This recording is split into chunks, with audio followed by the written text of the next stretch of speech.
So overall, as I mentioned, our approach to health is just different. What I like to put chiropractic care in is the same bucket that those of you who choose to have a gym membership and exercise regularly. Or maybe when you're in the grocery store, you have a choice to work on the outside of the grocery store to where the fruits and vegetables are, and not on the inside where the processed food is for your family. Or maybe you go to farmers markets, or you choose to do the dirty dozen and clean 15 for foods that don't have as many pesticides. Or maybe what you're doing is choosing to shop organic when you can. All of those things I would consider to be health promoting behaviors. They're things that you do regularly throughout your life in order to get stronger. They're what you feed your body with. They're how you move your body. They're how you feed your mind, the kind of music that you listen to, the kind of meditation or breaks you have throughout your day, ways that you connect with God, or ways that you meditate, ways that you connect with yourself, ways that you talk with other people, the relationships that you cultivate. I put all of that in this concept that we call salutogenesis. Salutogenesis is the study of health building behaviors. It comes from the Greek god Salus, who is the goddess of health. And the way that we continue to generate that is really based off of a concept by a man named Anton Antonovsky.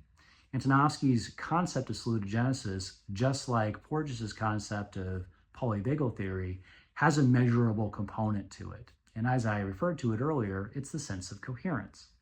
Our jobs as chiropractors is to help make you as coherent as possible between how you feel about your place in the world and your ability to either have some control over those things or partner externally with something that is in coherence with your philosophy. And the way that we do that is really by cleaning up that interface between your mind, your brain, your body, and how you perceive the environment. So our main job, again, as chiropractors, is to find areas of interference, is to find those nerve system dysfunction or subluxations in your system to help you grow appropriately in all of the domains of your health. The way this is really perfectly summed up for kids is like this. So let's say you're going to have a flower that I've given you, and you're going to put it in your windowsill. You don't have to do anything to that flower, right? Maybe you water it every once in a while, but it knows how to grow. It's going to grow up. It's going to face where the sun's coming out through your window.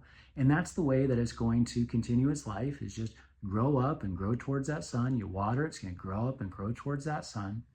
Let's say it starts to get too big for the pot. It's time for you to move it outside. Now, if all it's done all of its life is just gotten watered when it needed to get watered and grew the way it was supposed to grow out towards the sun, out towards that window, and you put it outside in the environment, and it's grown a little crooked, then what might happen is that the wind could blow it over. Or maybe if it rains a whole lot, the roots get exposed and it topples over. But what would happen if while you had that little plant in your windowsill, you just gave the pot just a little adjustment? You just turned it every once in a while. Well, what would happen is that it would grow a little straighter. And then when you took that pot out into the world, what you've given that at any point in time is a competitive advantage. That's what we want to give for kids.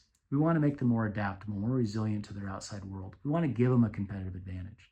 And so while a lot of people may bring their babies into our office because they're not sleeping well, or maybe they have tummy trouble, or maybe they're having latching issues, the real purpose behind what we're trying to do isn't just resolving those things from a symptom perspective.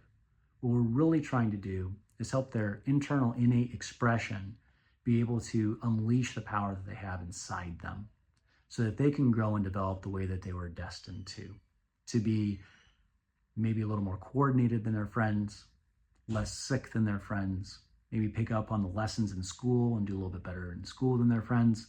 And so what you'll find is that you'll have friends that are looking at your kids who've been under chiropractic care for years and going, hey, what's your secret? And you can tell them, I mean, your kids are eating the same stuff my kids are eating.